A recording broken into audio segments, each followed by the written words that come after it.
Hello, everyone out there in the ether. My name is Jill. I am the owner of Cheeseteak, and I am thrilled to welcome you to a pretty funky topic of cheese class dumb. And I gotta say, been doing these classes for nigh on 18 years now. And coming up with new and fresh topics is always a fun adventure. And this time, I thought I would just go a little bit crazy and do holy cheeses. I know, I can't even stand it. So a lot of times when people think of holy cheeses or cheeses with holes in them or eyes in them, they think it's almost synonymous with Swiss cheese. Oh, Swiss cheese. But there are cheeses all over the world that are not Swiss cheeses that have eyes in them, holes in them, holes of all different sizes and sort of proliferations and volumes and abundance and whatnot. So we are going to be taking an adventure through all that is holy cheeses. We're going to learn about how these holes form. It's not an accident, farthest thing from it. And so I'm super excited to teach you all a little bit about how this magical thing happens and why it makes these cheeses so super, super cool. But before we do, I want to welcome my wonderful husband, Jeff, who you all can probably see on screen right there. So as always, he is my partner in cheese, not crime, I don't know, cheese escapades or something. There may be crime being committed. Whatever. He's my partner in everything, essentially. And so he's here. He's going to be working the dashboard for us tonight. And what the dashboard means is the laptop. So I can see, well, the only thing I can actually see right now is my living room and my beautiful daughter, Ione, my 15-year-old, who is sitting in on class for a little while. She may not grace us with her presence the whole time, but she's going to sit here with us for a little while so I can see her beautiful face. But I can't see any of you. So the way that we are going to share ideas and questions and comments is you're going to type them into the chat box. And then Jeff will see the chat box and he will share any questions with me, any comments. But the chat is actually a really fun way for all of you to interact with one another as well. So we will find that even when I don't get to a question right away, our more experienced cheeseheads will start to help one another out and answer questions and share ideas and comments and jokes. And as the class goes on and everyone has consumed more and more wine, things get a little bit more bawdy and a little bit more silly, which is fabulous. Well, it's already started because people have made some jokes about me trying to mute you, but yes, well, good luck with that one.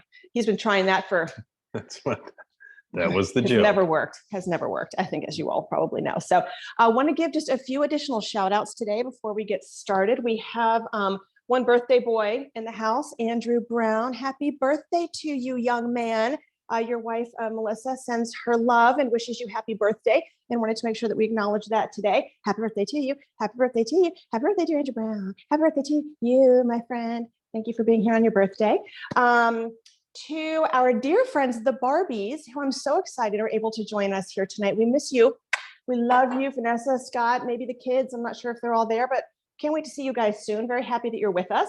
And lastly, Betsy Walsh, just because I bumped into Betsy today as she was picking up her kid, and she was so excited and shared with me that Oregon wine is her favorite region for wine. And she was just so thrilled to be doing class tonight. And it was so cool to see her. So Betsy, thank you for doing so many of our classes. And it was really cool bumping into you in Delray today. Awesome. I was looking awesome too. So whoever had the pleasure of getting to see me in Delray today, it was a rough morning. So I'm wearing lipstick now. Betsy, I told you I was going to put the lipstick on. So there we go. All right, Jill, how about we taste some wine? Let's taste some wine. So I'm super excited, and I know Betsy is as well, to jump into our wine of the evening.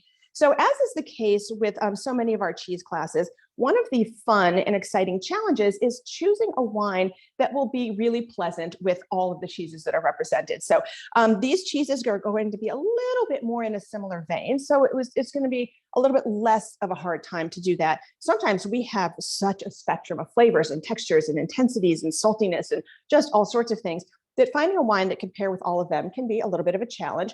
This was not so much of a challenge because this just felt like a no-brainer to me. First of all, it's called dough. Get it? Like whole, oh, okay. And it looks like it has a little hole. I don't know. I get stuck in the theme. So this is the dough Pinot Noir from the amazing state of Oregon. So Oregon has become, over the past, I'd say probably several decades, has really become an area of great pride for American winemaking, and an area that many people liken to the beautiful rolling hills of Burgundy in France. And the climate is very, very similar. The wines that they can produce there and do produce there end up having a similar feel, a lot of similar characteristics, similar kind of intensity and body and earthiness.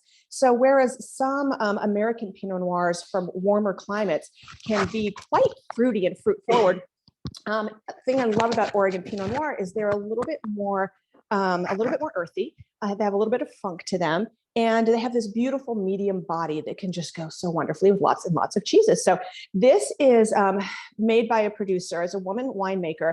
And one of the really cool things about her is she actually partnered with the James Beard Foundation, which James Beard was just a great culinary pioneer back in the 50s, and has become a sort of, I don't know, an icon for chefs around the world, really. And they partnered with that foundation to help to raise money for chefs and restaurants. And they do all sorts of really cool events for them and fundraising and great stuff. So every time you enjoy a bottle of dough wine, you are supporting the James Beard Foundation, which is really, really cool. And when the winemaker makes this wine, the last thing she does is she brings all of the different iterations of blends to her group of chef colleagues, all from the James Beard Foundation. They taste them, and they're the ones that give her the final yay or nay of which one will be the best paired with food, because the goal of the winemaker is to make, like her stated goal is to make wine that tastes amazing with food. So those chefs are the ones that go, this is the winner. And then she takes that one back and does the final blend. So it's a really, really cool story. This is 100% Pinot Noir, and it's absolutely outstanding. Another thing I love about it, you can take this one anywhere because it's got a little screw top, which is fabulous. So I'm going to go ahead and open this if you've not already done it.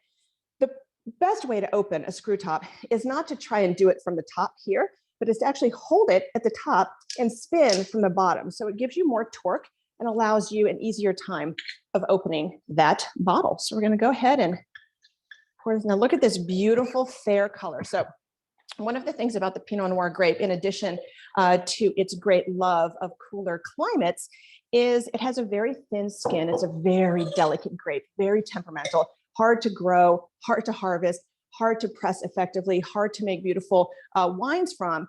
Even though the grape is so flavorful, it's just so darn delicate. It bruises very easily, it tears very easily. So it's a big challenge. But these thin skins are what give us this wonderful, lighter kind of body instead of a deep, dark inkiness, and what give us more of like the medium flavor components, as opposed to being, again, a heavier, richer red wine. And this is why Pinot Noir is really almost like, you could think of it as, kind of like the white wine of the red wine world, in the sense that it can go with so many different kinds of foods, even things that you would traditionally drink white wine with. Cheers. Cheers to you. Cheers to all of you. Thank you for being here. Let's go ahead and take a whiff of our dough Pinot Noir. And I have questions when you're ready for questions. Oh, so. it's so aromatic. I will get to your questions, but right now I have to sniff and sip. Get a little bit of rose, a little bit of cherry on that one. I actually just like caught my nose on the edge of the glass. That was really graceful. I knew the temperamental Pinot Noir grape reminded me of something. Is that me? No. That was very loving comment of yours. No. Okay, so right away, beautiful fruit, nice and soft, as you would expect from a Pinot Noir, but not a fruit bomb. It's not knocking you in the face. It's got super delicate tannins, just enough to give it a little bit of structure and a little bit of depth, but it's not sort of like that scratchy feel on the palate. And it has a beautiful sort of floral finish, which is just fabulous. Okay, what questions do you have, sweetie? The comment that's most recent is from the Oxfords. Hello, Oxfords. Welcome back. They don't usually get full frontal Jeff. Perhaps you haven't been on since we've switched to, what is this for? They were with us last time, weren't they?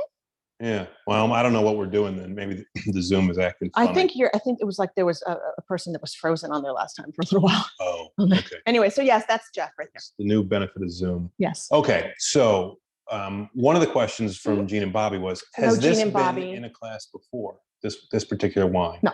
Okay. It was another Oregon Pinot. Yes. I'm sure we've done that. We've done the Le Brebis was one of the earlier, and you guys have been, I think almost to every single class we have done, Jean and Bobby. You're so amazing. So we've done the Le Brebis, which was really, really fabulous. And that is in Oregon. That's specifically Willamette Valley. So the dough Pinot Noir is collected from around Oregon. It's not specifically one AVA like the Willamette Valley. All right. So we had a question. I think maybe you got at this a little bit. Okay. It was from Ann Knox. And she said, how did it get its name? And my initial thought was like Homer Simpson, no, but I doubt that's. That is so, yeah, that would be your first guess. And I totally get that. So the way it got its name is the very chef-driven approach to the flavors of these wines and how she develops them and produces them. So that's this idea that you're making something with your hands, but a really important element is the yeast element as well. And so she refers to that, the importance of natural yeasts when we are making wine, but of course, the presence of a very sort of healthy, wonderful yeast when we're making bread. And so this sense of transformation from simple base ingredients to something magical through the presence of the yeast. So that is something that she talks about a lot as well. Okay, a question that I have is, Sure. I don't even know if you mentioned this, but I'm looking at your notes here, and you say this is 90 points from WW? Who's Wilfred Wong of wine.com. Okay, so Wilfred Wong, 90 points. 90 points is a lot of points. Yes, it is. So the question. Let me just talk about that for just 1 second.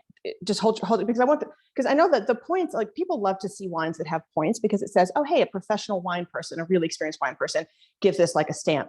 Just to be clear, not every wine even gets reviewed. Most wines don't even get reviewed. So just to have a wine that gets reviewed and given any score is something to talk about.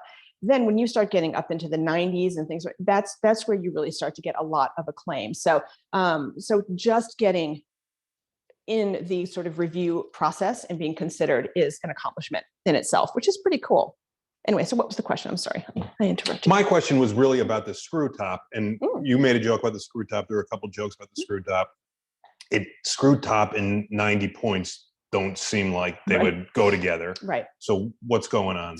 So the screw top is something that is a relatively recent development, and a lot of it came from a desire, even though cork is a replenishing resource. So you're not like cutting down a cork tree and killing it. You scrape the skin off the cork tree and you make corks from the bark of the cork tree, and then it can regrow the bark. So you're not destroying the tree when you are doing that.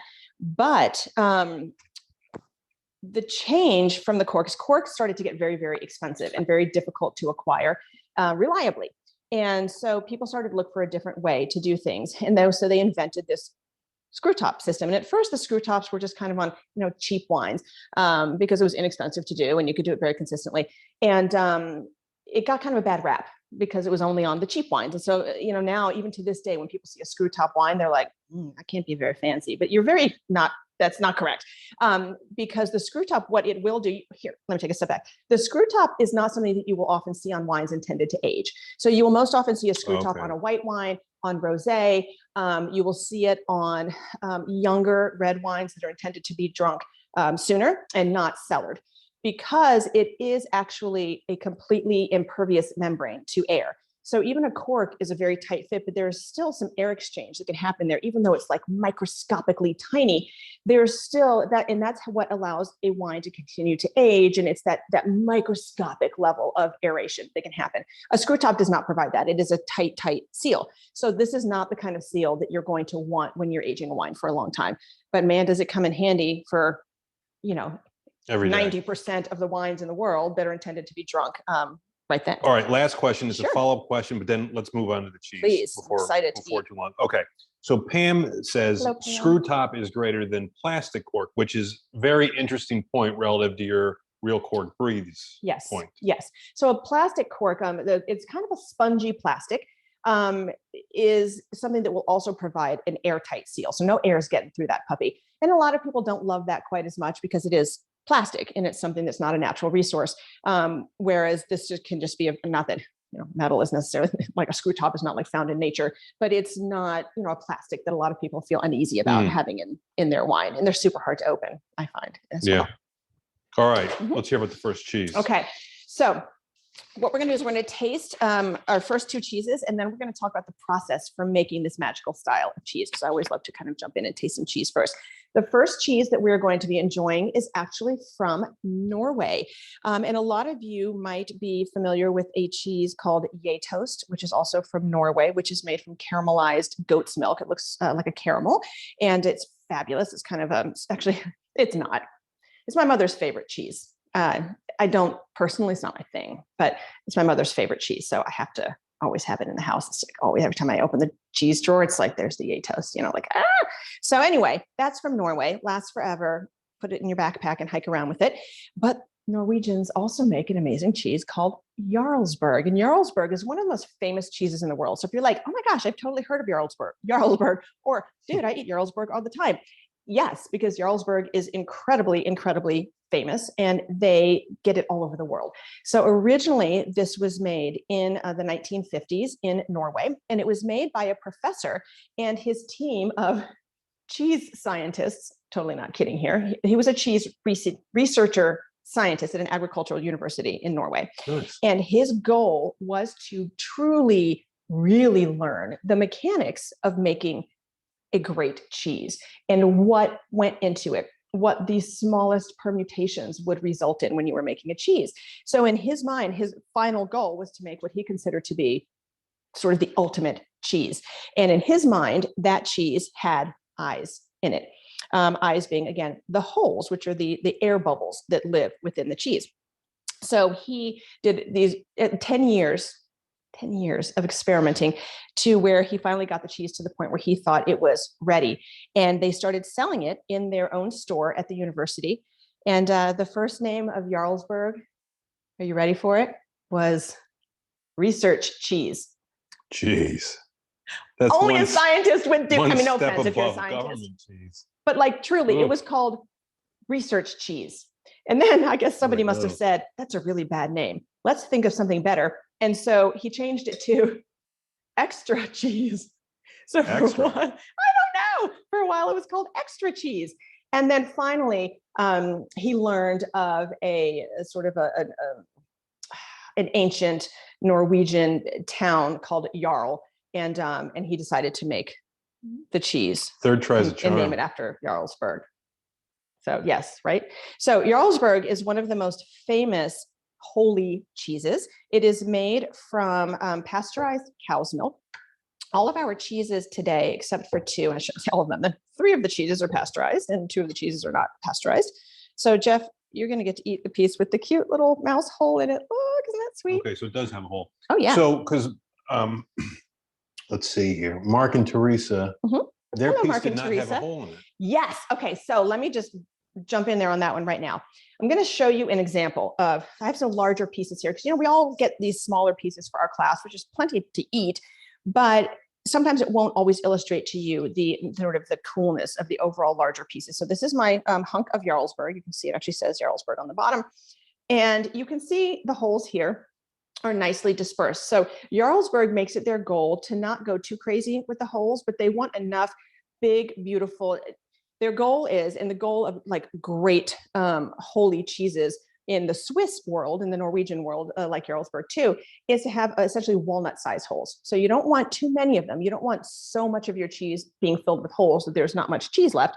And you want a decent dispersion of the holes. And so what you'll see here is you can see if I were to cut you a piece from right here, your piece is not going to have a hole in it necessarily, even though the cheese has lots and lots of holes. So mine had one hole in its piece there. You can see here the Mossdahmer has slightly smaller holes that are dispersed all throughout. So it just kind of depends on frankly, where your piece was being cut from, of how many holes you'll get and if you get holes at all. Okay. So excellent. So Stephanie had asked this question earlier and I missed it. She wants to know, is the jam nut free before she has any? The jam is nut free, Stephanie. Yes. Excuse me. The Sorry. Jam is fine. I'm chewing with my mouthful, talking with mouthful. The jam is a sour cherry jam. There are nuts that reside within our kitchen where we made this. This is a homemade sour cherry jam. So it was amongst nuts in theory, but there are no nuts in the jam. Not a nut-free kitchen though. Good. Okay. So Jarlsberg exhibits that wonderful tender texture that the holy cheeses are typically striving for. And this very mild, mellow, what is always described as a nuttiness to this cheese. So if you're ever wondering, what do they mean when they say a cheese tastes nutty?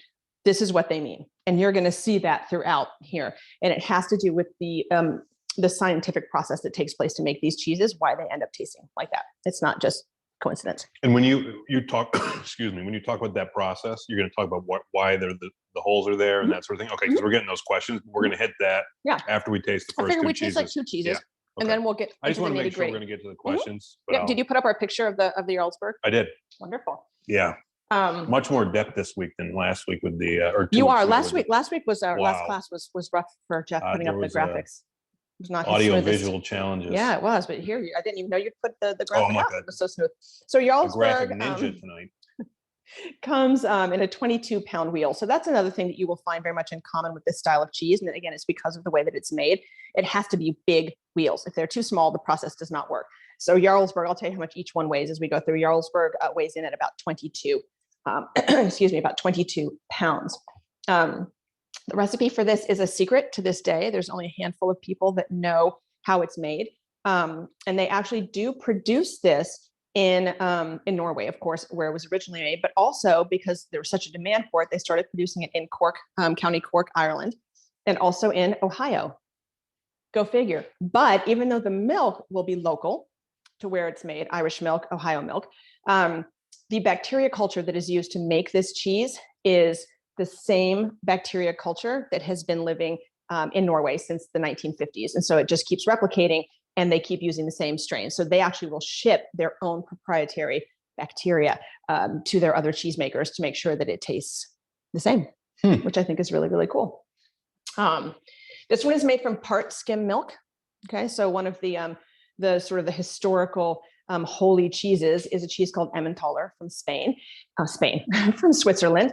And it is currently made from skim milk. And we'll get into that story a little bit more later when we get down to our Emmentaler. So the head researcher, cheese scientist guy said, hey, you know what? I'm going to make my cheese with skim milk. It's the traditional way. Wow. It's part skim.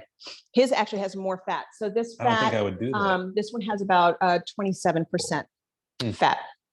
Then again, I'm not a cheese scientist. Because it's only part skimmed, as opposed to true Emmentaler, which is made from skim milk. Very low fat. Okay. So Thomas and Colleen have her like Jarlsberg's okay. Is that it? I think it's I think it's a very approachable cheese. So would I say it is the most complex, mind-blowing cheese ever? No. But is it a great everyday snacking cheese? And does it melt like a dream? And can you cook with it and do all sorts of cool stuff with it? Absolutely. It's funny, as you were talking, but before you said the words, Bernadette and Colleen typed great snacking cheese. Yeah. Yeah. It's just a great everyday snacking cheese. It's not super expensive. It's easy to store. It's not like persnickety. I mean, it's a great go-to snacking, melting, cooking cheese. What you would expect from a scientist. Yeah, exactly. Dave Becky pointed out, and I don't know if you said this Hello, earlier, that the class typically progresses from mildest to strongest. So yeah. So we always start with cheeses that are on the milder side. None of these cheeses are going to be very intense, though. So please don't think that by the end you're going to be like, your face is going to be peeling off or anything. The style by nature is a relatively mild, nutty, mellow style. So you're not going to be, crazy. And because they are so, they're all pretty much the same intensity. I could have really moved the order around on these in kind of any way, but okay. All right. Awesome. Let's taste cheese number 2. Before we taste it, I want you to, so much of enjoyment of cheese is really not just the tasting of it, but it's the aroma. I always like to pick up a cheese and smell it. And I always like to touch the cheeses to get an idea of their texture and their springiness, pick them up to get an idea of their heft. And I think it really adds to the overall sensory experience that you're going for here. So when we press on, my board is making noise. When we press on the Jarlsberg, you see it has a little bit more resistance. The Jarlsberg is aged for about 10 weeks. The next cheese that we're going to be tasting here is a cheese called Mossdahmer, and it's the exact same size as Jarlsberg. So it comes in at about a 22-pound wheel. Mine has a nice little presence of holes there. I think most people should find they get a decent number of holes with the Mossdahmer because it has smaller holes and there's somewhat more of them. The big difference here is this one has about twice as much butter fat as the Jarlsberg. So you get this wonderful sort of creamy, springy, very tender texture going on with the Mossdahmer. Mossdahmer is made in Holland. So our last class that we did together was all Dutch Gouda. And so we tasted everything that we had was from the Netherlands, but this is actually a sort of Swiss style, so to speak, but made in the Netherlands. And it was made on purpose, started to be made in the mid 1980s as an answer to Jarlsberg. And Emmentaler, kind of that style. It's like they wanted to be able to have something that was a little bit more approachable to them, like easy to get, basically, less expensive, made locally. So they started to mimic the style of the Emmentaler cheese. Oh, you know what? I didn't put the graphic. Let me put it up real quick. Oh, the creaminess on that is so good. Did you taste that one yet, Jeff? I have not yet. It's a cool. The wine is label, really though. good with this one. The Mossdahmer. label's pretty neat, yeah. The label, yeah, it's beautiful. A beautiful, beautiful cheese. So this is produced in the province of South Holland. Holland, actually, there's North Holland and South Holland, and it's 2 of, I think we said 13 provinces of the Netherlands. So only 2 of those are Hollands. And yet the Netherlands is really, for a lot of people, it is the same as Holland, even though technically it is not the same. But what does that mean for a lot of people? A lot of people, they confuse them, or they just use them interchangeably. Like if you send mail to Holland, it doesn't go to the Netherlands, right? Well, Holland is in the Netherlands. The country is the Netherlands. Okay. It's like the state. Got it. So I love the fruitiness and the nuttiness of this cheese, and the creamy texture is so yummy. It's so much more fat. And with the wine, it's really awesome. It brings out a little bit of herby, kind of floral notes in the cheese, which is really great. Dave grew up in Holland, Minnesota. Did he really? Yeah. This is Dave with Becky. Yeah. Have you noticed that Dave always has something pretty interesting in common with like every topic we do? It's sort of cool. Like, wasn't there one time he was like, "Oh yeah, I used to like wrangle cows, and they do this when you like." Well, he knew why their corral or something. The goat versus the sheep versus the cow kept the color in the. He must have been in like 4-H when he was a kid. No, he grew up on a farm, or he at least worked on a farm. There you go. So he probably was a 4-H'er too. A little bit more tangy than the Jarlsberg. So some folks are getting funk, some folks are not getting funk. I get like a sweetness. Like, yeah. So good with the wine. Yeah, it's a little sweeter. And when you say funk means something different to everyone. I get more intensity of flavor. So the Jarlsberg was much more mild. And I found its texture less awesome. Like I find the texture of the second one to be, I love the sort of the creamy springiness of it. It makes it feel really luxurious when you're chewing it. But I definitely get a more piquant flavor from this relatively. Again, this is still a like super mild cheese, but I do find that it is more flavorful for sure than the Jarlsberg. Yeah, definitely. Yeah. Yeah, no, I think it's not a funk though. Or well, I guess it depends on how one describes it. It's sort of an ambiguous Usually term. when I think of funk, I think of stinky. Barnyard. And, this is a little bit more of a sweet sour kind of. What do you call those things? Sour Patch Kids? Oh, interesting. Yeah. And you'll find that this is also these are all going to be great cooking cheeses, great melting cheeses, just because of their higher level of moisture, which is one of the requirements of this style. So you'll find they all melt beautifully, and this one will really maintain its flavor wonderfully as well. When you're some comments on the crackers. Are these the Sicilian crackers? So awesome, yes. With the anise in them? So I think some of you got anise and some of you did not get anise in yours. So some are just the neutral flavor and some of you got anise in yours.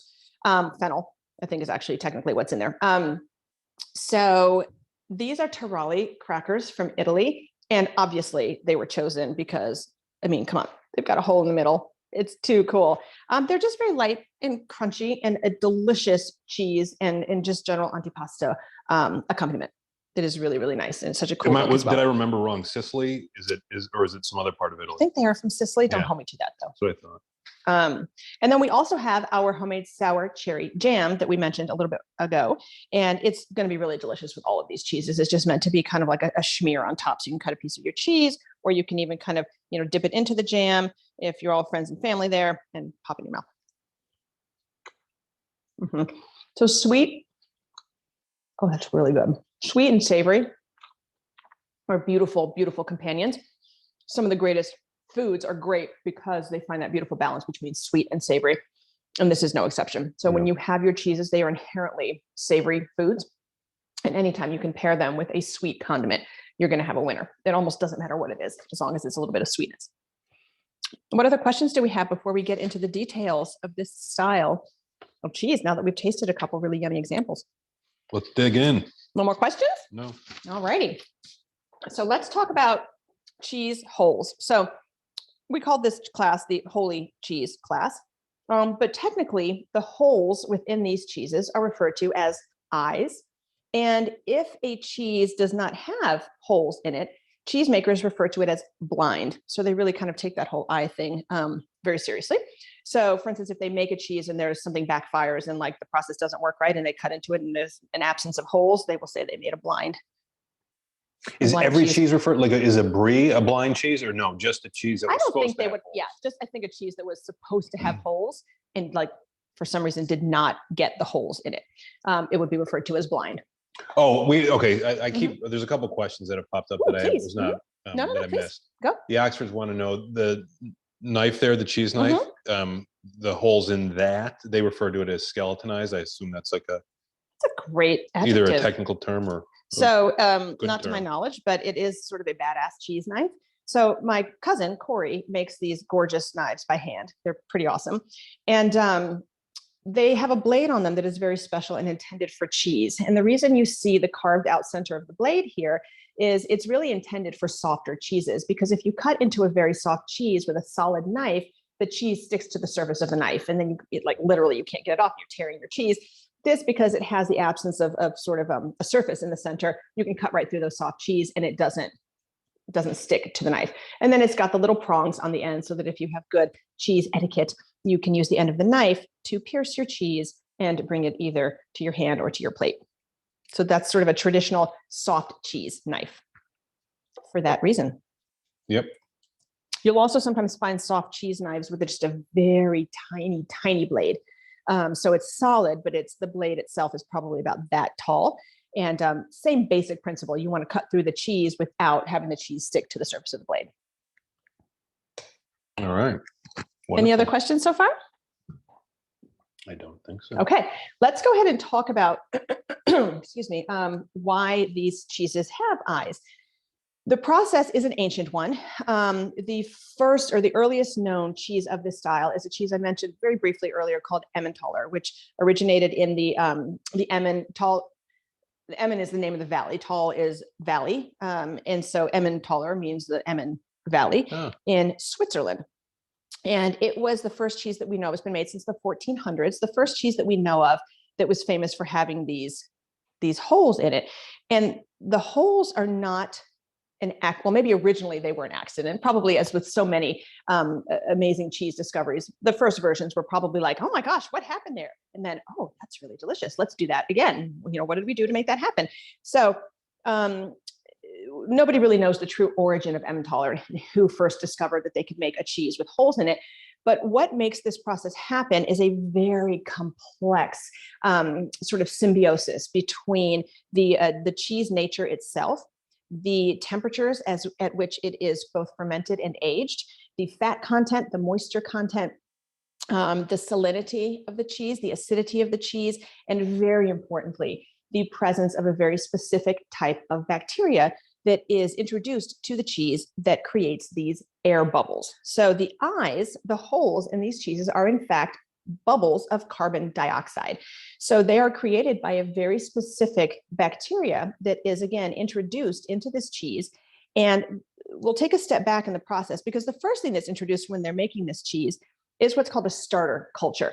And it is a type of bacteria that is introduced to the milk that will begin to gobble up the lactose in the milk, which is the milk sugar, and it will produce carbon dioxide, but it would also produce lactic acid. So for most cheeses, as they continue to age, the bacteria within there continue to gobble up the lactose and continue to excrete both carbon dioxide, but also lactic acid. And this is why most cheeses, as they age, get sharper. So if you ever taste a sharp cheddar or a tangy, a Gouda, for instance, those are sharp or tangy because the bacteria have excreted a lot of this lactic acid into the cheese and makes it taste sharp or tangy.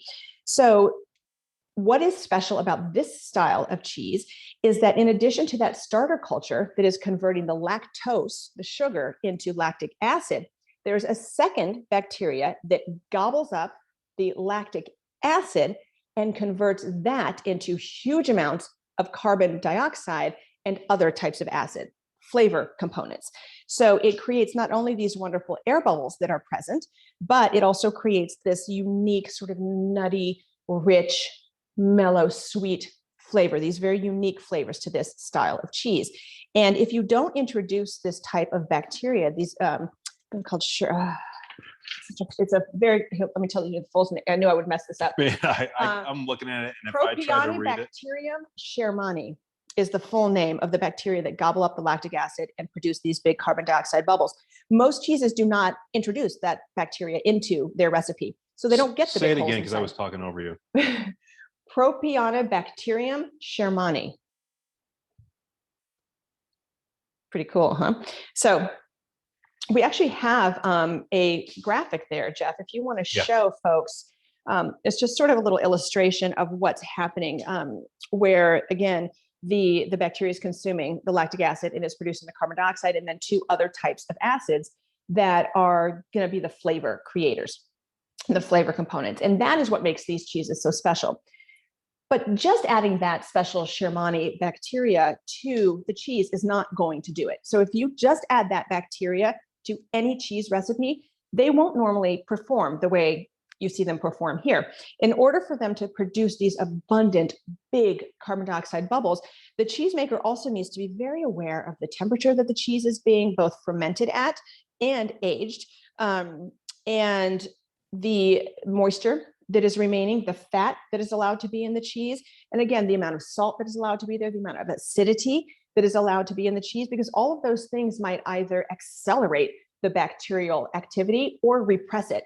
So think if the bacteria were repressed, you would get a blind cheese, right? Mm-hmm. If the bacteria were accelerated, let's say it was too warm, let's say your pH was off in your cheese, let's say there was too much moisture, you would have a cheese that was flawed with eyes. It would be so full of big, clumsy air bubbles that you would have less cheese to eat. So you wouldn't want a cheese that is so full of bubbles that it crosses that line and becomes kind of like a flaw.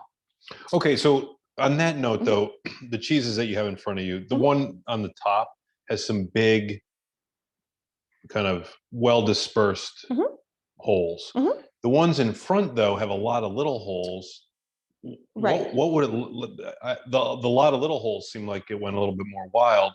What would it look like in the version that you're saying? Where right. So by wild, it would be really big eyes. The individual eyes are just huge. Each eye would be big, and there would be lots of really big holes.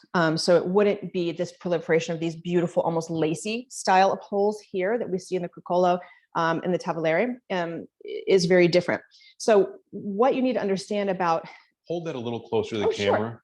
So there this is what I would consider to be more kind of a lacy style of hole pattern, as opposed to our sort of traditional, when you think about a quote unquote Swiss cheese, that level of proliferation and size of eyes. So the way the process starts in the very beginning is there has to be a starting point for the air bubble. So there has to be an opening in the curd inside. The way that cheeses like this one here control the quantity and proliferation of the eyes is by pressing that cheese really, really a lot to condense the curd and give fewer nucleation points where the air bubbles will start. Okay, so in order for the bacteria to thrive there and make bubbles and start making these fatter air bubbles in there, there has to have been a little microscopic opening inside, or a little crevice or a fissure in the curd, in order for that bubble to start at that particular location. So the goal when they're making this more smooth style with the holes in it is to have the cheese pressed to a point that there are just micro fissures, and so just the right number of air bubbles get formed wherever those tiny little air pockets have started, as opposed to the Crucolo and the Tavolero, which have a different approach. They don't hard press their cheese, so they want more fissures so that we can develop more abundant but smaller air bubbles that are almost akin to, they're not the perfectly round style. You'll get some that are in there that are nice and round, but these are much more but irregular shaped air bubbles. You used the term nuclear or something earlier? A nucleation point. It's like that's what they call it. It's like the point where the magic starts, where the air bubble is like, oh, I'm going to form here because this is the path of least resistance, right?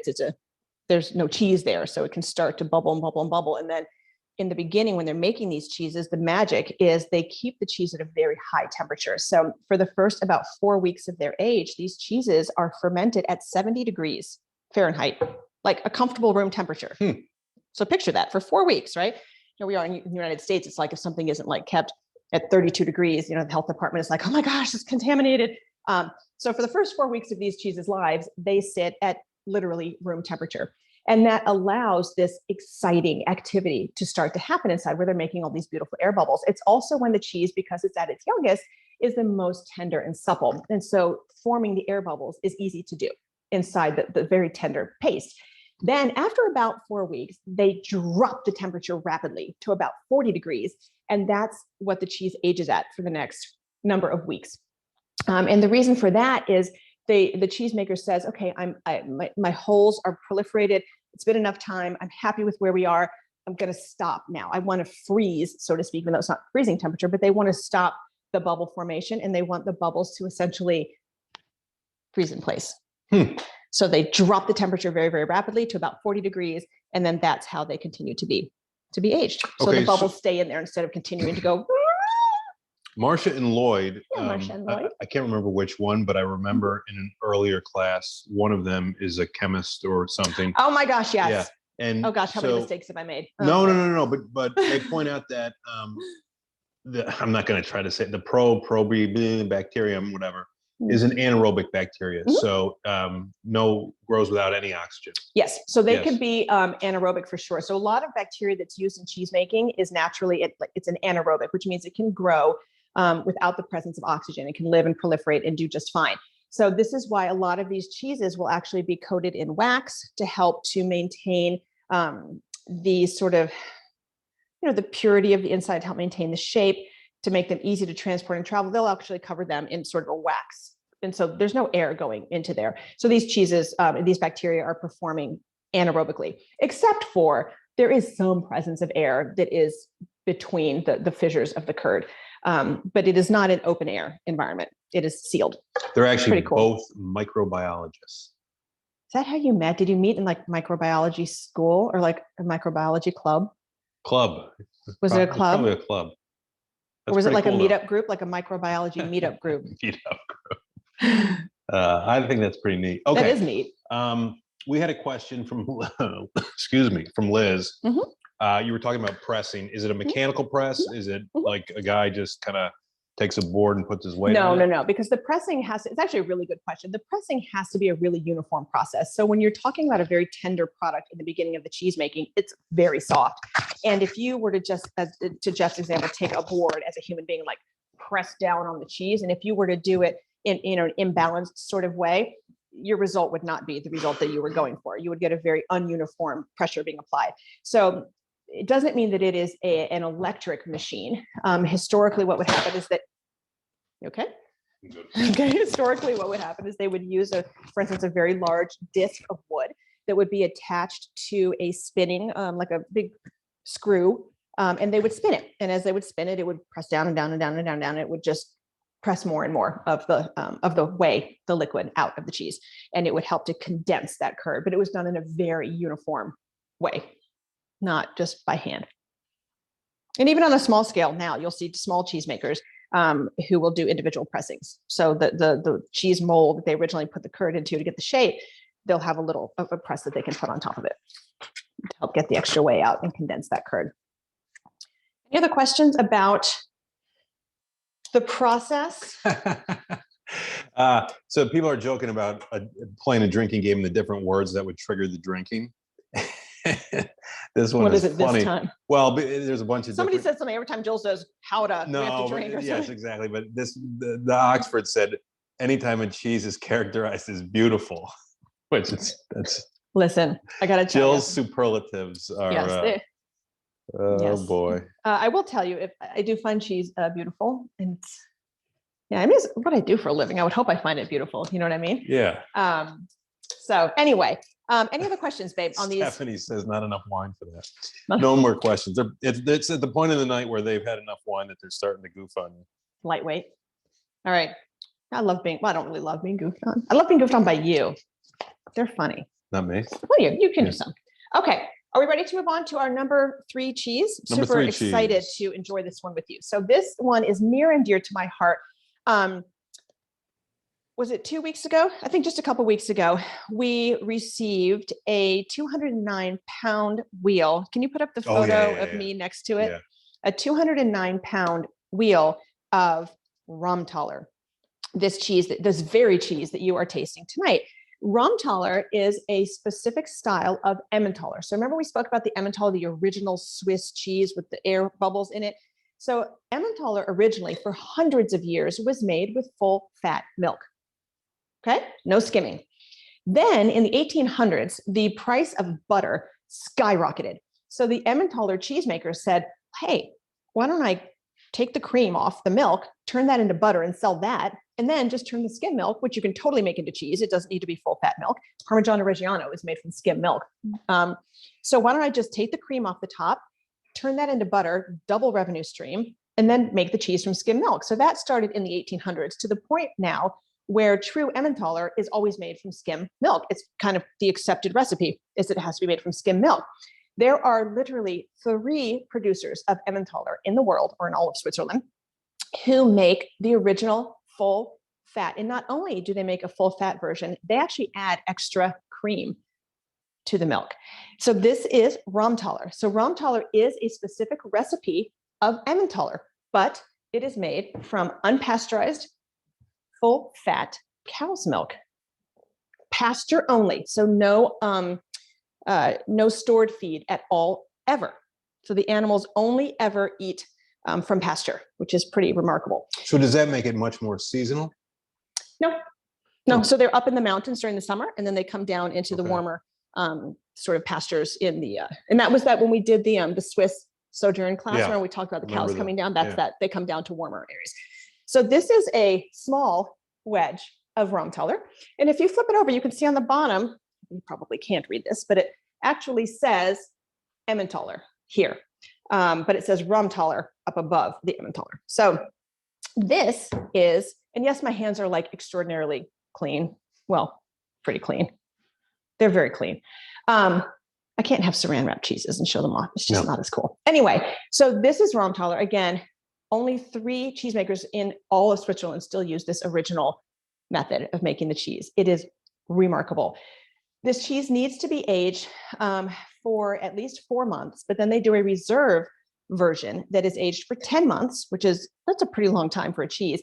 Ours is aged for 14 months. So ours is like a reserve plus.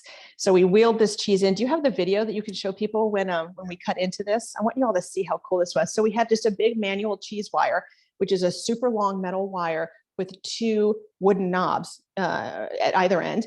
And you wrap it underneath the cheese and literally pull it back through the cheese. Are we watching it now? Running it, yeah. So that's my friend Mike cutting the cheese. The video is a little jerky, but they can get the sense. I think you can get the idea. Yeah. Okay, so now somebody's going to kind of, that's you. That's me. Pull it apart. Isn't that awesome looking? Yeah. And so when you open it up, you can just see the proliferation of the holes inside. So again, 14 months, raw, full fat with extra cream, cow's milk from the mountains of Switzerland. Pretty awesome. So the Emmentaler that is produced, the 3 gentlemen that produce this cheese also produce huge amounts relatively of Emmentaler, but they save some of their milk to do. So they take the cream that they have skimmed off to make Emmentaler and they add it into the Emmentaler. And they make a tiny, tiny amount of Emmentaler with all that extra cream.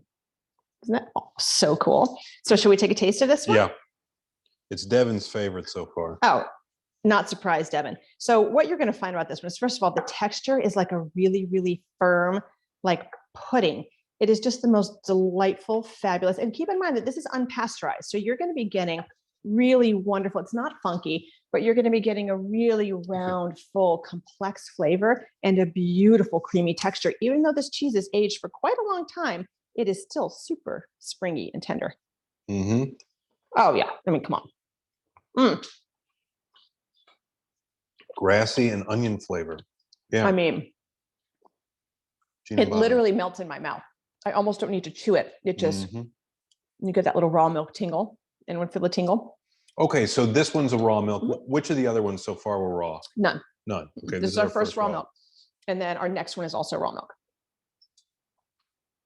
Okay. So this is Emmentaler. Absolutely love, love, love this one. Questions about Emmentaler or anything else so far? Jeff, can I pour you some more dough? No. Oh. Okay, so I'm looking here so far, and we've had Norway, we've had Holland, and we've had Switzerland. So this is our only Swiss cheese. Okay. Is the Emmentaler. But this style originates in Switzerland, though. It does. So when this is Swiss cheese, I mean, when you're thinking of like original recipes, Swiss cheese with the holes in it, Emmentaler is it. And it's a very, again, a close cousin of the Emmentaler, except that Emmentaler is pasteurized. I'm sorry, not pasteurized. It's a skim milk. Sorry. Why do you look perplexed? Dave said it was a terrible question. Can I pour you more wine? I know. Trying to be courteous. I was hoping he'd accidentally say no. Then there would be more for me. Funny. All right, let's taste cheese number 4. We are going now from, let's see, again, we've gone from Norway to South Holland to Switzerland, and now we're going to far northern Italy, in the Alto Adige region of Italy. Are we far, sort of far going north, east to west in Europe, in northern Europe? East to west, exactly. So like northern Italy is right next to Switzerland. Yeah. So it's not surprising that this style of cheese might have migrated. Yeah, might have migrated over. Not surprising at all. Okay, cool. Okay. All right, let me find. So I want you all, if you don't mind, just pick up this cheese and smell it. It smells like fresh cream. A little bit, you can smell like a little bit of like salinity to it, a little bit of tang. This is a cheese called Cucolo. And as you can see, it's a departure from the style of eyes that we have been working with before into what a are these different... Italian guys yelling about? Oh my gosh. So that wheel of cheese that you're looking at right now, that is a wheel of Crucolo. Now they make it in a few different sizes. The wheel that we got here is 30 pounds, still a beast. Okay. It's, you know, but this one in the picture is like a 200er, right? It's 350 pounds, that wheel of cheese. And are they cheering because they were able to lift it, or what did they do? Well, it's just a celebration. You make a 300, I mean, it's a huge, huge deal. It's like they have a big festival every year where they unveil the Cucola. And guess who's getting one? We're getting a 300-pound Crucola? 350 pounds. I'm so excited. When is that coming? It's like in the works right now. Jeez. I don't know. Everybody place your orders. The way you answer that question, 200 pounds of the way you Cucola. answer that question is, it will arrive whenever it damn well pleases. When the Italians tell you. When they're like, here, you go, thank you. Thank you so much. 350 pounds, people. Crucolo. I can't. Is it going to like fly here on its own private plane? I don't know. I don't know how we're going to get it into the store. With the Emmentaler at 200 pounds, we just put it on a hand cart on its side. And then, 3 of my guys just picked it up and put it on the table. It's not necessarily even that it's that heavy. It's just, it's 3 feet across. It's just, you can't, as one human being, you can't like get your arms this one around looked it. like it was only 3 feet across. It just looked like it was a little wider. It's like this. Yeah, thicker. It's so awesome. So I'm super, super excited. So I don't know when it's coming. I'll keep you posted. Bernadette and Eric want to know again where it's from. It is from the Trentino Alto Adige region, far, far, far northern Italy. Like probably an hour car ride to Switzerland or like right? maybe. Or it's stone's like throw. Stone's throw. Yeah, it's right at the border. I mean, there's parts of Trentino Alto Adige that touch Switzerland. Elizabeth wants to know if we can roll the cheese into the store. Probably, right? For sure. So the Crucola we should be able to roll. The Emmentaler we probably could have. It was just soft, not soft. It was just delicate feeling enough to me, because we kind of joked about rolling it, and I was like, oh gosh, what if now after all of this we end up cracking it open on the side or something, and we'll feel really dumb. So we did not roll it because it just felt a little too tender to do that.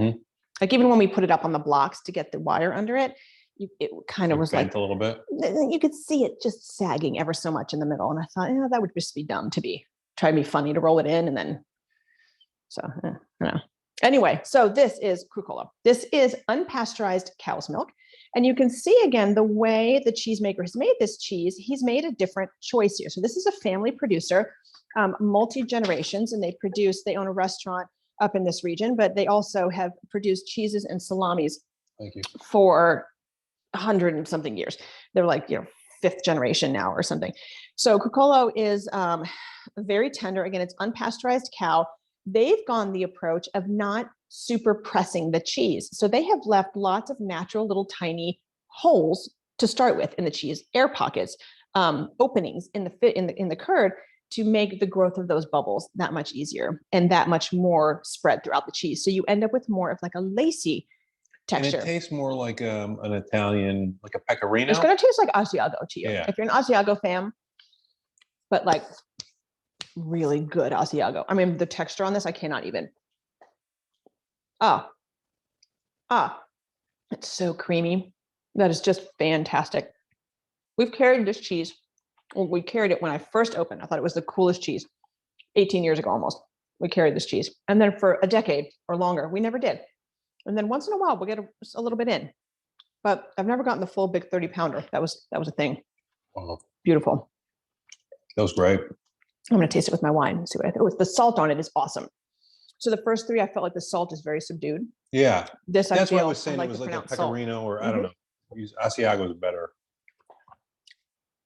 Oh yeah, really good.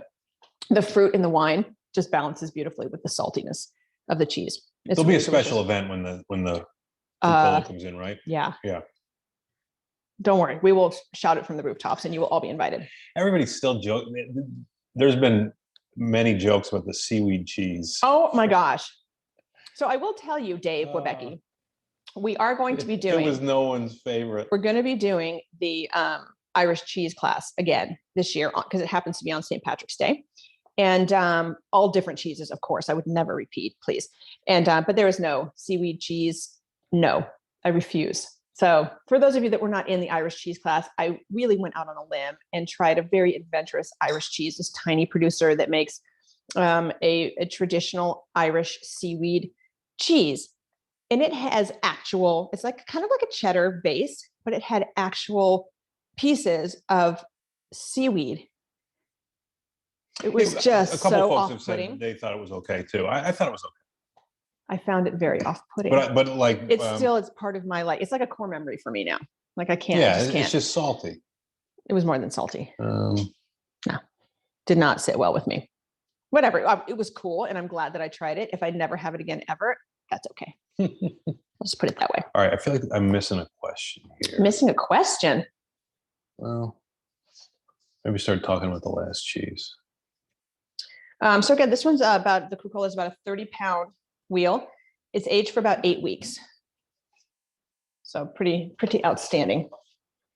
Can I move on to our? Yeah, I thought I missed something, but well, we can always come back to it if you think of something else, or if you have asked a question and it did not get addressed so far, like ask it again, and the chat window goes, scrolls up. So just repeat it, and Jeff can get to it. Okay, so our final cheese of the evening is a pasteurized cow's milk cheese. This is a cheese called Tavolero. So beautiful. I love the rind on this cheese. So this is made in the Veneto region of. Sorry, it popped up again. Oh, please. The legality of importing raw milk cheese. Great question. So in the United States, there's a federal law that if a cheese is made from unpasteurized milk, it has to be aged for at least 60 days in order to be legally sold in the United States. So whether you're making the cheese in the United States or whether you're making it in, Italy and importing it, it has to be aged for 60 days or more to be legally sold. There seems to be a belief that if the cheese is aged for 60 days, that any potentially harmful foodborne pathogens that would have otherwise been present would have died of natural causes at that point. And so it's safe to eat. The thing to understand about raw milk cheeses, though, is that the abundance of natural bacteria that live in these cheeses, because they are not pasteurized, it creates sort of a self-cleansing environment where the good bacteria just kick the asses of all of the bad bacteria, so they can never grow to the point of being harmful. That doesn't mean that there's never been an issue with the raw milk cheese, but I think what you will find is that the vast majority of listeria is one of the ones that you tend to worry about. The vast majority of listeria outbreaks are with pasteurized cheeses and pasteurized products in general, things like macaroni salad. It happens at the craft factory, not it happens. not It the little happens Italian because guys. right. Yes, typically it happens because you pasteurize the milk, and then I don't know, somebody eats a sandwich that has something in it or touches something and contaminates the pasteurized cheese, and then there's no good bacteria left to gobble up the bad bacteria, and the bad bacteria just go crazy, and that's where you really get widespread outbreaks of things. And again, that's not to say that a raw milk cheese has never made somebody ill before, but when you read about listeria outbreaks, it's much more common that it is in pasteurized things. And some of the biggest outbreaks have been, not listeria necessarily, like E. coli has been on, spinach leaves and peppers and things that don't have any sort of animal product in them at all. And that's what catches people off guard. You eat a tomato and you get sick as a dog. Who would have thought that a tomato could cause a problem? So we've had a request to the microbiologist to weigh in on. Ooh, please, as long as you agree with me. Don't say raw milk cheeses are bad. Please, I don't think they would say that. They come to like every class. So okay, let's do the last cheese because we're getting on to 7 o'clock. So Tavoleri, pasteurized cow from Veneto region of Italy. So a little bit further south than the last cheese that we had. The cool thing about this, again, this one is pasteurized cow's milk, but the rind on this cheese, as you can see, it has this beautiful kind of orangey rind. The rind is actually rubbed with tomato sauce and olive oil. Tomato sauce and olive oil. So it gets this beautiful color. If you smell it, it smells a little tangy and tomatoey. If you smell the rind, it doesn't taste like marinara sauce or anything. As you get closer to the rind, though, you'll get a little bit of what is that? And it's the tomatoes on the outside. It's pretty cool. So it gives it a beautiful kind of blush color, which I think is really fun. And I mean, it is just the most gorgeous interior. This cheese, it feels so velvety and beautiful. Super, super teeny tiny production. So this was brought in just for the class. I don't know that we'll ever. This one's from Veneto, Italy, yeah? Veneto. Yeah. I could eat this all day. So you're saying this one is very hard to come by, very small scale production, very unique. Brought in just for this because I was like, so this is it probably, yeah? I wanted to find cheeses that had holes in them, but that weren't like Swiss cheese. So I wanted some that had sort of a diversity of styles of bubbles and things in it. And do you eat the rind on this one? Absolutely. Absolutely eat the rind on this one. Yep. Where a couple of these have wax rinds, right? Yeah. So the Jarlsberg, you don't want to eat the wax rind on that. Even the Emmentaler has a waxy. If you scratch, like I'm scraping my nails on the right of this cheese, it's getting under my nails. It's wax. The Mossdahmer is definitely covered in wax. The Cucola is not, so you could eat this if you wanted. Just bacteria? It's just a natural rind. Yeah, it's just got the dried up parts of the cheese. But oh my gosh. It's pretty neat. I mean, it has everything. I wonder when they thought to rub it with the tomato sauce. It's a thing in Italy. Seems like an Italian kind of thing. No. Tomato sauce. They'll rub it with olive oil is very common. But tomato sauce, there's a number of pecorinos that are rubbed with like tomato paste. And it gives them color. It also gives them kind of a little tang to them. All right, the Oxfords are digging it. Oh, it's just unbelievable. Oxfords, what is your little character? What do you call it? Emoji or what? Avatar. Avatar. What is your avatar? Is that it's so tiny I can't see what it is. All right. Who has any questions about any of the cheeses that we have enjoyed tonight, or the holes in the cheeses, Swiss cheese, anything? The wine. That I can answer. The wine, happy to.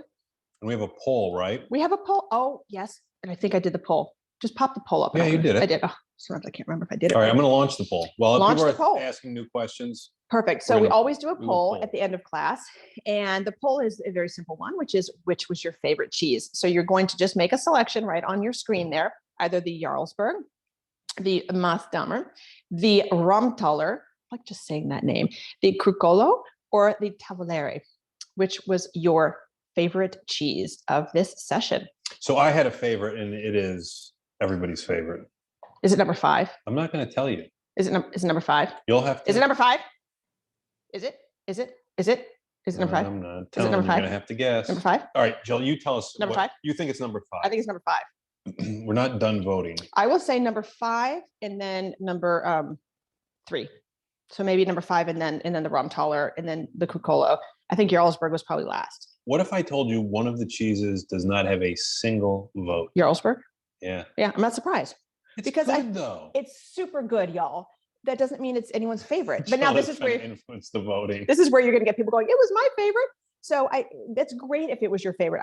What I would say is, I think there are complexities of flavors present in the other cheeses that the Jarlsberg just did not have as much of. Stephanie says that Jarlsberg is a bit boring. It's like not offensive in any way. It's not poorly made. It's just a little bit less enthusiastic.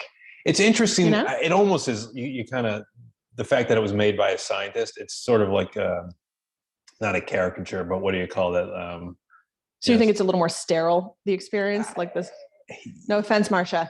No, I think that's the caricature. That's what, but I don't know. But I think what you're talking about here is a cheese that is intended to be universally appealing.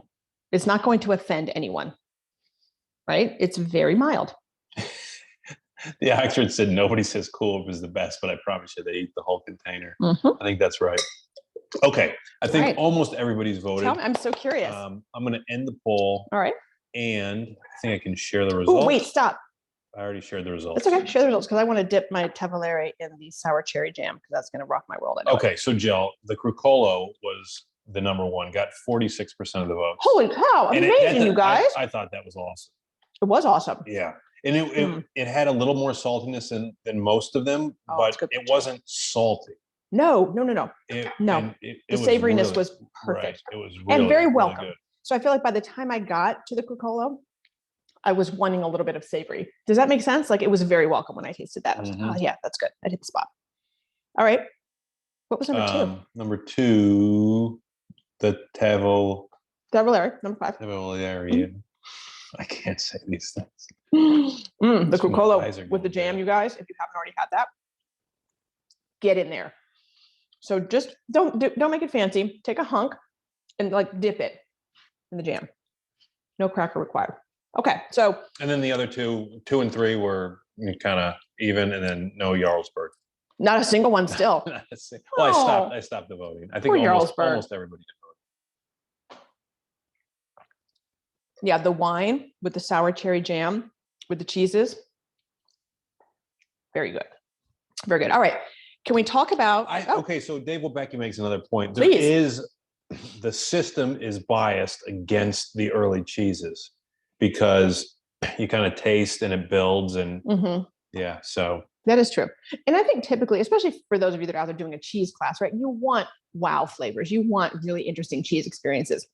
And so I think it's natural that as we get toward the end and it gets to be just more, typically those tend to be the most beloved. The exception being when we do like a triple cream class, because those people really love the sort of the buttery, mild, triple creamy kind of thing. Who doesn't? No, not me. I today introduced somebody to Mount Tam that had never had it before. Wow. And I'm praying that right now they're sitting home and eating it and going, oh yeah. There's no chance they aren't. He was like, no, I've never had that. I've heard of Cowgirl Creamy, but I've never had that cheese. I was like, what? Take it. And so I'm hoping that he's sitting there like mind blown right now. Anne wants a triple cream class. We haven't done one in quite a while. It's been a while. Yeah. We should do that again. Anne, we'll do that again for sure. Yeah, awesome. It was so much fun. There's like no downside to that one. The next class, however, 2 weeks from tonight is so excited because we got some super cool cheeses coming in, is a petite cheeses class. So it's all cheeses that are 3 ounces or smaller. So to give you some sense of scale, I mean, there are cheeses that are like this big around, like a little, truly. So we will be doing teeny tiny petite cheeses and they're just gorgeous. So that is the next class. And we're doing a beautiful petit Chablis with that. So if you are a Chablis fan, you will absolutely love this wine. So that's 2 weeks from tonight. That class is online, but as always, I will email you tomorrow morning with the link to the next class. So you don't have to go like searching for it. So that is again, 2 weeks from tonight on the 24th, petite cheeses. The other class it is right after that. The next class after that, 3 weeks after that, is our Irish cheese class. That will be online. I'm going to try and get it online tomorrow. Our cheeses are limited for that one. So I'm trying to tell you guys about it first because if you're going to do the class, don't dilly dally, like sign up for it early, because I promise you, we will run out of the cheeses. We could only get a certain amount of some of the super, super rare ones. So at a certain point, I'll just have to say, we don't have any more.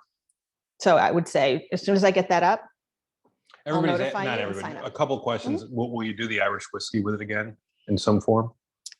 I don't know what Bev we're going to do. I'm having a really, really hard time with this one. I'm conflicted. Like, I'm sort of like, do we do an amazing Irish beer? Do we do sort of a cocktail that we could do? I feel like we've done the cocktail before, and wine, or cocktail and beer, didn't we? We've done beer before. We've done cider before, and we've done we did the whiskey cocktail, which was the whiskey class. Okay. So maybe we'll do a cool cocktail. That might be really fun, because there's literally no Irish wine. I mean, it doesn't exist. So it's not like I can just find something. So it's either do a wine that will just be delicious with the cheeses, or pick something that is actually Irish that we could riff off of. Okay, so we'll figure it out. I'll let you know what it's going to be, obviously. But that would be one where I would definitely caution you, like, sign up early for that one. Because that did sell out last year, right? Yeah. And there's a wine dinner that's correct. Back so on the back on the schedule. Our in-person wine dinners. Thank goodness, March 8th is our next wine dinner with Ancient Peaks Winery. So it's a 5-course wine dinner, 5 wines, 5 amazing tailored courses for each of the wines. Really fantastic. We've got so much stuff going on. We've got Valentine's Day. You can do a Valentine's Day meal at home. If you want to stay home for Valentine's, you can come into either of our locations and have a very luxurious multi-course dinner with us with wine pairings, which is fabulous. So there's just tons going on. And then there's also Raclette Fest all February. So if you want to come in and get a big, gooey, melty slice of raclette on pretty much anything you eat at Cheese Teak, this is the month to do it. So that is about it. I will put all of these items, they're all available. I'll put them all online. They will all be in your email tomorrow. So please don't worry about hunting them down. You'll get one email tomorrow morning with the link to all the stuff, the link to the next classes. So don't sweat it. Awesome. Okay. Thanks, and you everybody. all have a link. Oh, just last thing. Sorry. You all have a link on your handout if you want to watch the class later. So you just go to the cheesesteak.com/previous classes, and I'll have the link up there momentarily. So you can watch this class later or again, or whatever. I will see you all in 2 weeks, 24th. Thank you all. See you then. Thank you for being here. Bye-bye.